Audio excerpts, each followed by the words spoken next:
Nós estamos falando muito sobre o Dia dos Pais essa semana, porque é no próximo domingo. E nós vamos conversar agora com um convidado super especial, com o João Martins, para falar um pouquinho mais sobre isso. E nós vamos falar um pouquinho dos desafios do pai de primeira viagem. E assim, parece para algumas pessoas parecem bobagem, a pessoa planeja ser pai e mãe durante muito tempo, mas os desafios acabam acontecendo nos de primeira viagem, de segunda, de terceira, né, João? Seja bem-vindo, querido. Obrigado. Porque cada filho é um filho, né, João? Os desafios, exatamente. Mas eu acho que o primeiro, a gente pediu para você falar sobre isso, porque eu acho que o primeiro, até pela mudança nos hábitos da família, né? Exatamente. Daí faz com que seja um pouco mais complicado, ou não? Muito complicado. E principalmente, as pessoas vêm imbuídas de muito desejo de ser um bom pai. Eu nunca conheci, nunca atendi um homem, um pai, que ele tinha vontade de ser um pai ruim. Nunca. Sempre a pessoa vem que é o melhor, desejoso, né? De ser um excelente pai, de criar os filhos bem, de prepará-los bem. E depois se surpreende com muitas coisas que estão fora do alcance dele pelo fato dele não ter informações. Ah, entendi. Eu diria que... Muitas vezes não é a falta de vontade e nem de dedicação. É conhecimento. Meu Deus. É conhecimento, é saber como se relacionar com os filhos. E se tem uma palavra que nós poderíamos usar para definir isso, seria compreensão. A criança precisa entender o que está acontecendo.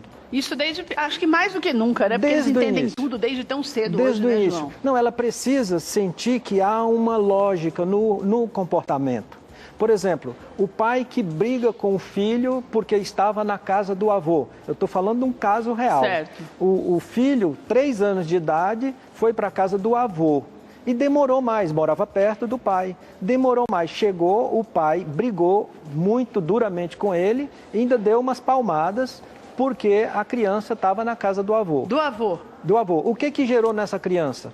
Que absurdo, que injustiça. Eu estou apanhando porque eu estava na casa do pai, do meu avô. Quer dizer, não estava na casa do estranho. Mas para o pai, aquilo era uma forma dele validar a autoridade dele. E dizer, você só pode ficar aonde eu mandar pelo tempo que eu deixar. Entendi. Hoje... Ele poderia tentar validar isso de outra forma. Sim, com certeza. Se porque tivesse isso conhecimento... também, isso é válido, na verdade, claro, né? Ter horário para claro. chegar, horário para sair, pedir para ir, isso é normal, isso está dentro dos conformes. Sim, perfeito. E qual é o erro dele, então, nesse caso? O erro foi a falta do diálogo. Ele precisava conversar com essa criança no nível que ela entendesse e explicar de uma forma suave, porque o efeito... que ele espera da criança é obediência. Ele pode ter obediência sem aquela aspereza. E o que faz o pai ser áspero logo no início? A insegurança. Ele acha que, e eu estou falando porque eu passei por isso, eu sou pai de 4 filhos, eu tenho um filho, um homem, o primogênito e mais 3 moças. E eu ficava assim... E passou por essa dificuldade mesmo. Eu ficava exasperado, eu digo, mas como é que eu faço para eles me obedecerem? Então, quando eu vi, porque não pode ser duro, porque não pode dar palmada, embora que isso é mais recente, né, essa questão da palmada. Agora eu não consigo entender também isso, né? Porque não é para espancar, mas também ninguém morre de tomar. Eu tomei uma palmada, você não tomou? Quem dera que tivesse sido só palmada, né? Seria mais suave. Mas eu sobrevivi. Mas a questão é, nós podemos ter os mesmos resultados, podemos ter a obediência dos nossos filhos, falando para eles com calma, explicando os limites, mas trazendo para eles a compreensão do que nós estamos falando. Essa que é a questão. A criança, ela vai entender. Você está falando isso desde quando a criança tem, tipo, 1 ano de idade? Sim. Desde quando ela tem 1 ano de idade, porque ela vai entender. Ela vai entender se falar baixo, sem gritar. Sim, exatamente. E ela vai entender o não, porque nem a gente entende o não direito, a criança vai entender, João? Pois é. Então, a questão, você tocou num ponto fundamental. A gente não gosta de ouvir não, né? Ninguém gosta de ouvir não. Sim, não é mas mesmo? o tom de voz, você pode falar com carinho, você pode dar uma outra opção, dar uma outra coisa. O bebê está querendo pegar uma coisa, você não quer. Você dá uma outra, substitui. A criança, o que ela quer é se ocupar. Se você chegar com uma criança, perto de uma criança com os óculos, o que ele vai fazer? Puxar os óculos, porque chama atenção. Se chegar o que brilha, né? Mas, Keila, se tem uma coisa que eu aprendi nesses anos como pai e como terapeuta, atendendo muitas pessoas que são pais e que sofrem em ser pais, porque o desejo é ser um bom pai e às vezes não se torna, os resultados não demonstram isso para ele, é que esse diálogo é fundamental. O filho ele precisa se sentir amado. E ele se sente amado é quando ele se sente compreendido. E compreendido na medida em que o pai ou a mãe se dá o tempo para explicar para a criança com os recursos que ela tiver. Agora, você acha que para o pai acaba sendo uma tarefa mais difícil porque de ser obedecido porque a mãe fica mais tempo com a criança? Não acho. Não tem nada a ver. Não é. Não é porque o pai consegue chamar muita atenção do filho, até pela ausência. Vem aquela questão, quanto mais ausente você está, mais eu valorizo a tua presença quando você chega. A criança quer agradar mais porque fica pouco tempo. Com certeza. E o pai quando chega, ele ou traz alguma coisa, ou dá um carinho. E na verdade, para o filho, só a presença do pai já é um presente. E outra coisa, João, que eu tenho dúvida, por exemplo, muitos pais reclamam que quando tem filhos, a mãe se esquece que também é esposa. Isso é uma coisa que os pais também têm que aprender a lidar? Sim, com certeza. E aí vem mais uma vez a questão da compreensão que é gerada pelo diálogo. É importante saber que é um ser a mais na família, muito importante para os dois. E que os dois foi quem geraram esse ser. Então, eles têm que continuar valorizando-se mutuamente, inclusive para que o filho sinta essa união, porque o bem-estar do filho depende dessa união. E você sabe que eu até ouvi na rádio, esses dias tem passado bastante um comercial, eu nem sei do que é, mas dizendo assim que a criança falando, a voz da criança dizendo que ela ama quando o melhor presente que ela tem é quando ela está em casa e se enche de pipoca e eu gosto quando você chega. Exato. E esse é o retrato de uma criança mesmo, até pelo fato de...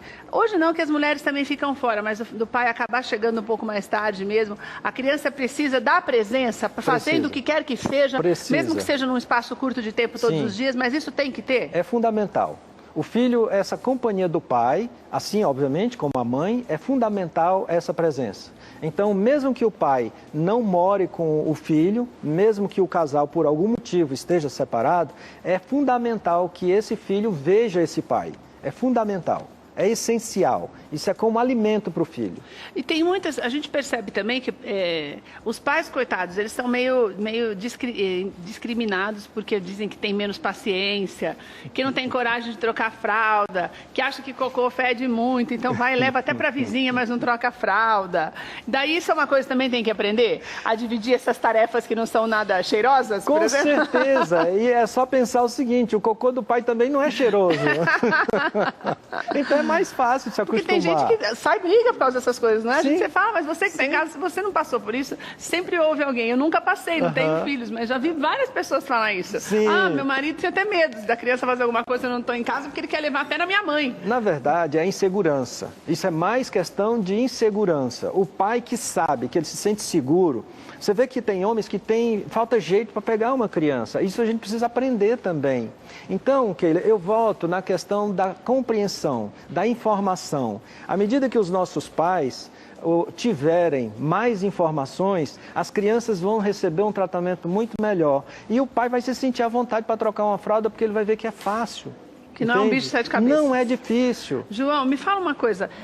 Hoje a gente vê muitas crianças pequenininhas, elas mexem muito na internet. Sim. Toda criança tem um iPad que, na verdade, é uma boa saída para ficar quieta, né? Certo. Então todo mundo fala, olha só, dá um iPad que fica fazendo não sei o quê, mas está lá brincando e distrai. Isso é uma maneira também de se eximir da responsabilidade de estar mais perto, de dedicar-se, independente de trabalhar o dia inteiro, de não ter muito tempo, de não ter muita paciência naquele dia? Veja bem, eu estava refletindo até sobre a questão da internet hoje, que vem o iPad, vem a internet junto. As crianças hoje já sabem buscar o programa que eles querem, já sabem baixar. Assim com o dedinho eles baixam, né? fazem download dos programas que eles querem, brincar dos joguinhos. E isso tem duas faces, como tudo na vida, tem os dois lados. Uma é que fala-se que a internet nos separa muito, mas a internet nos une muito também. Então como é que Se nós estamos afastados... e nós nos comunicamos, a internet é um meio de conexão. Agora, o que nós não podemos esquecer é de quem está do nosso lado.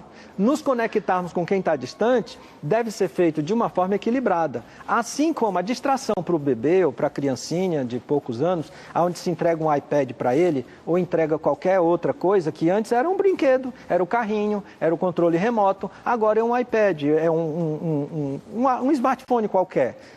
Isso sendo feito na medida certa é positivo. Por quê? Ele vai ter estímulos ali variados. Isso vai desenvolver a criança. Mas isso deve ser feito, por exemplo, com o pai junto, meio que brincando junto. Sim, seria ótimo. É o melhor dos mundos. Se juntar e brincar junto é ótimo. Agora, se o pai está realmente ocupado, ele está tendo algo para fazer e ali ele já deu a atenção básica para ele, não vejo inconveniente nele deixar a criança com um iPad, desde que ele selecione as coisas que a criança pode ver. Outra coisa também que a gente percebe, até pelo tempo de convivência menor, sim, as crianças sempre acabam se apegando no pai quando quer fazer alguma coisa que sabe que a mãe não vai deixar, né? Sim.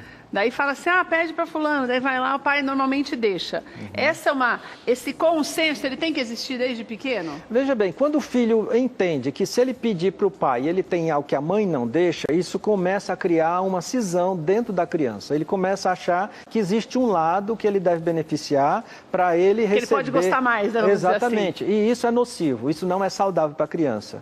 O ideal é que os pais estejam em comum acordo. Então, mesmo que nós diverjamos sobre um assunto, mas isso vai ser em particular. Na frente da criança nós vamos estar de acordo.